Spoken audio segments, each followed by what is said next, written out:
ہاں ان ظاہری چیزوں کا استعمال اگر اللہ کے بتائے ہوئے طریقے، نبی صلی اللہ علیہ وآلہ وسلم کی لائی ہوئی شریعت کے مطابق ہو تو پھر وہ چیزیں بھی سکون کا ذریعہ بن جاتی. ٹھیک ہے. سو اینی ہاؤ قرآن سے اب پڑھتے ہیں تھوڑا سا، کیونکہ انما المؤمنون الذین اذا ذکر اللہ وجلت قلوبہم واذا تلیت علیہم آیاتہ زادتہم ایمانا. ایسے ہی ہے نا آیت کہ جب مومنین کے سامنے اللہ کا ذکر آتا ہے، اللہ کی بات آتی ہے، اللہ کا نام آتا ہے تو ان کے دل ڈر جاتے ہیں، اور جب قرآن ان پر پیش کیا جاتا ہے تو قرآن کی آیتیں جب ان پر پیش کی جاتی ہے تو ان کے ایمان بڑھ جاتے ہیں. تو کچھ قرآن کا ترجمہ پڑھتے ہیں. اللہ تعالیٰ قرآن میں ارشاد فرماتے ہیں کہ اے رسول لوگوں کو بتا دو کہ جو کچھ تمہارے دلوں میں ہے تم اسے چھپاؤ یا ظاہر کرو. جو بھی تمہارے دلوں میں ہے، اب اپنے دلوں پر ذرا کیفیت اپنی نگاہ ڈالیں کہ آپ کے دلوں میں کیا ہے، کیا سوچ ہے آپ کی. وہ دل اندھیروں میں ہے، روشنیوں میں ہے؟ اس دل میں اللہ سے جڑنے کے جذبے ہیں نہیں ہیں؟ وہ دل گناہوں میں انوالو ہے یا نیکی کے کچھ جذبے ابھی باقی ہیں اس میں؟ یعنی ہاں جو بھی ہے آپ کے دل میں. میرے دل میں پوری کائنات ہے، آپ کے دل میں بھی پوری کائنات ہے. اس کائنات پہ ذرا غور کریں یہ کیا ہے، اور پھر اس کو ریلیٹ کرے اللہ سے کہ اللہ کو یہ سب نظر آ رہا ہے، اللہ سب یہ جان رہا ہے. میرے دل کے جذبے، میرے دل کے ارادے، میرے دل کی نیت، میرے دل کے خیالات، میرے دل کی دنیا جیسے مجھے نظر آ رہی ہے اس سے کئی گنا کلیئر طریقے سے، شارپ طریقے سے میرے رب کو نظر آ رہی ہے، اور وہ جان رہا ہے سب کو. ٹھیک ہے، اللہ اسے جان لے گا، اور جو کچھ آسمانوں میں ہے اور جو کچھ زمین میں ہے وہ سب جانتا ہے، غافل نہیں ہے. ہم جو کر رہے ہیں زمین پہ اللہ اسے دیکھ رہا ہے. آپ نے آج کا دن جو اس زمین کے اوپر گزارا، جہاں جہاں آپ گئے، جو جو آپ نے کیا، جس جس کے ساتھ آپ رہے، جو جو بات آپ کے منہ سے نکلی، جو جو قدم آپ نے اٹھایا، سب یوں محسوس کرو جیسے وہ نوٹ ہے، اسے ریکارڈ کر لیا گیا. اب غور کرو کہ میں نے اور آپ نے اللہ کی نظروں کے سامنے رہ کر کیا کچھ کیا ہے آج. کتنے گناہ کیے، کتنی نیکیاں کی، کتنی سستیاں کی. کہاں پر ضمیر نے کہا تھا کہ یہ کرو لیکن میں نے ضمیر کو کہا تھا نہیں میرا موڈ نہیں ہے. کہاں پر دل نے کہا تھا کہ آؤ یار تھوڑا سا نیک بن جاتے ہیں، تھوڑا گناہوں کو روک دیتے ہیں، لیکن میں نے کہا نو شٹ اپ، یہ کرنا ہے وہ کرنا ہے. سوچو اگر زندگیوں پہ غور ایسے ہی کیا جاتا ہے بھائی، نہیں مشکل ہے، کنگریچولیشنز، غفلتوں کا سما ہے. جاؤ دنیا میں گھومو پھرو مزے اڑاؤ، واللہ اتنے کامیاب، اتنے دور نکل جاؤ گے، دولت بھی ہاتھ آ جائے گی، لڑکی بھی ہاتھ آ جائے گی، پیسہ بھی آ جائے گا، شہرت بھی آ جائے گی، نام بھی کما لو گے، بہت لگژری لائف مل جائے گی. جاؤ جاؤ ابھی سے محنت اسٹارٹ کر دو. کیونکہ ایسا بندہ جو اللہ کے لیے خود کو تیار نہیں کر رہا ہوتا نا، وہ دوسری طرف خود کو دنیا کے لیے تیار کر کے بیٹھا ہوتا ہے.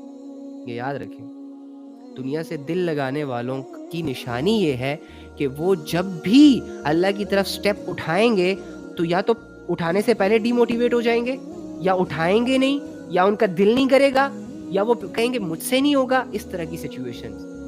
اور جو واقعی اٹھانا چاہتے ہیں نا، وہ یہ سوچتے ہیں کہ جب میں دنیا حاصل کر سکتا ہوں، خون پسینہ بہا سکتا ہوں، تو یار اللہ تو رہبر، محسن، سمجھنے والا. ایک باس کو اپنی غلطی کی جسٹیفیکیشن دیتے ہوئے جو انسان کی حالت ہوتی ہے نا، تو امیجن نہیں کر سکتے. آپ سے چھوٹی سی غلطی ہوئی نا کمپنی میں، رائٹ، سو آپ خود کو بچانے کی، حالانکہ آپ کی غلطی تھی، آپ جان بوجھ کے نہیں کرنا چاہ رہے تھے، لیکن آپ کی اس غلطی سے کمپنی کو لاس ہو گیا. اب جو آپ کو ڈر گھیر رہا ہے نا کہ باس کو کیا کہوں گا، یہ کیا کہوں گا، وہ کیا ہوگا، فلانا کیا ہوگا، فلاں، کتنا مشکل ہے نا اپنا آپ کسی دوسرے کو ایکسپلین کرنا کہ بھائی میں صحیح تھا، میری غلطی تھی، لیکن میں جان بوجھ کے میں نے یہ نہیں کیا.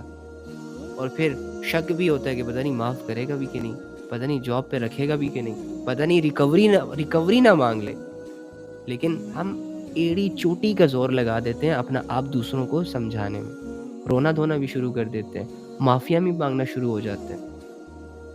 تو وہ اللہ جو سب سے زیادہ سمجھتا ہے، جس کے سامنے منت نہیں کرنی پڑتی انسان کو، بس اللہ کو کہتا ہے اللہ آئندہ نہیں کروں گا، بلکہ انسان سے منتیں اللہ نہیں کرواتا، یہ یاد رکھنا. اللہ نے تو معاف کرنا ہوگا تو وہ تو آپ توبہ کرو نہ کرو اس نے معاف کر دینا. وہ آپ کو بہت اچھے طریقے سے جانتا ہے کہ آپ کیسے ہو، آپ نے گناہ کیوں کیے، آپ نے غفلت کیوں کی. جب آپ کو ریئلائز ہوگا تو آپ کو یہ ڈر نہیں ہوگا کہ اللہ مجھے معاف نہیں کرے گا، اللہ کو مجھے ثبوت دینے پڑ جائیں گے، اللہ پوچھے اللہ تو اتنا انڈرسٹینڈنگ رب، تو اسے اس کے لیے کوشش، اس کے لیے ایفرٹ تو کوئی مسئلہ ہی نہیں ہے. یعنی ہاں وہ سب جانتا ہے اور اللہ ہر چیز پر قادر ہے. تھوڑا تھوڑا جانے بھی اللہ کو کہ اللہ ہر چیز پر قادر ہونے کا مطلب یہ ہے کہ اللہ تعالیٰ کچھ بھی کر سکتا ہے. اگر آپ برے ہو تو آپ کو اللہ ٹھیک بھی کر سکتا ہے، لیکن کیسے کرے گا؟ جب آپ اسے قادر سمجھو گے، قادر سمجھو گے. آپ کسی سے مدد کب مانگتے ہو؟ جب آپ کو یہ لگتا ہے کہ یہ بندہ میری مدد کر سکتا ہے. آپ کو پیسے کی ضرورت ہے تو آپ پیسے والے کے پاس جاؤ گے نا. تو یہ آپ کا جانا جو ہے یہ فرسٹ سٹیپ ہے آپ کا، یہ سٹرگل ہے آپ کی. آپ جاؤ، اب بھلے پیسے دینے والا آپ کے علم میں ہو، ہاں، اور آپ گھر میں بیٹھے بیٹھے سوچتے رہو کہ اس کے پاس پیسہ ہے وہ میری ہیلپ کرے گا، اور آپ کو یقین بھی ہو کہ وہ کرے گا، لیکن آپ جاؤ گے نہیں. تو یہ فرسٹ سٹیپ اٹھانا ضروری ہوتا ہے. یہی اللہ کے لیے جو 2-4 قدم شروع میں انسان اٹھاتا ہے نا، یہ انسان کی بہت بڑی عبادت ہوتی ہے، اور اللہ دیکھنا بھی یہ چاہتا ہے. اللہ انسان کا وہ قدم اٹھتا ہوا دیکھنا چاہتا ہے جس میں اس کا دل نہیں کر رہا ہوتا، جس میں وہ کہتا ہے کہ یہ مشکل ہے، اور وہ اٹھاتا ہے. یعنی ہاں اچھا، تو پھر اللہ کی طرف جانا ہوتا ہے. اگر برے ہو آپ اللہ کو کہو اللہ میں خود کو بدلنا چاہتا ہوں. نماز میں کھڑے ہو جاؤ، وضو کر کے ذکر کر کے اللہ کے سامنے ہاتھ اٹھا لو، بے بس بن جاؤ، لاچار بن جاؤ، کمزور بن جاؤ. اللہ سے کہہ دو اللہ مدد کی ضرورت ہے آپ کی، بس بات ختم. 2-4 دن مانگو، دل سے مانگو، پرائیورٹی کے ساتھ مانگو، سچے جذبوں کے ساتھ مانگو، اللہ کر دے گا ہیلپ یار. 2-4 دن کی سٹرگل کرو اللہ کے لیے. کوئی زندگی میں ایک ایسا دن تو گزارو کہ جو صبح سے لے کر رات تک اللہ کے احکامات، اللہ کی حدودوں کے اندر ہو، جس میں کوئی نافرمانی نہ ہو. بلکہ ہم یہ ایک ٹاسک رکھ لیتے ہیں. کیا خیال ہے کل کا دن ہم ایسے گزاریں گے کہ صبح فجر سے لے کے رات کو عشاء کی نماز یعنی سونے تک ہم کوئی نافرمانی نہیں کریں گے؟ کیا خیال ہے؟ مشکل تو نہیں ہے یہ ٹاسک نا؟ چل ایک دن کی زندگی اللہ کے نام، واہ اچھا ہوگا. ایزی کرتے ہیں، گیم کو ایزی کرتے ہیں. کل کی زندگی، ابھی تو ہم سونے والے ہیں نا، ابھی بھی اللہ کو ہی دے رہے ہیں آپ، بلکہ آج سے. لیکن کل ہماری نظریں یہ ہوں گی کہ کل فجر سے میں سٹارٹ لوں گا اللہ کے لیے، اور سارا دن 24 گھنٹے کی زندگی میں اس پہ نظر رکھوں گا. سونا بھی ہے، کھانا بھی ہے، پینا بھی ہے، چلنا بھی ہے، کام بھی کرنا ہے، جاب بھی کرنی ہے، اسٹڈی بھی کرنی ہے، سب کچھ کرنا ہے. لیکن وہ گناہ جو مجھ سے ڈیلی بیسس پہ ہوتے ہیں بس صرف ان کو نہیں کرنا کل.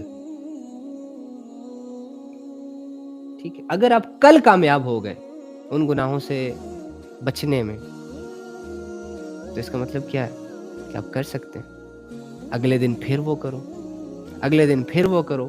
یار یہ 3-4 دن کی محنت اگر آپ نے کر لی، آپ کا بیڑا پار، مزہ آئے گا. وہ آج میرا ایک دوست تھا، وہ مجھے ملا ظہر کی نماز کے بعد، تو کوئی ڈسکشن ہوئی تو مجھے کہتا ہے علی آپ کو پتہ ہے مجھے سب سے زیادہ مزہ کب آتا ہے؟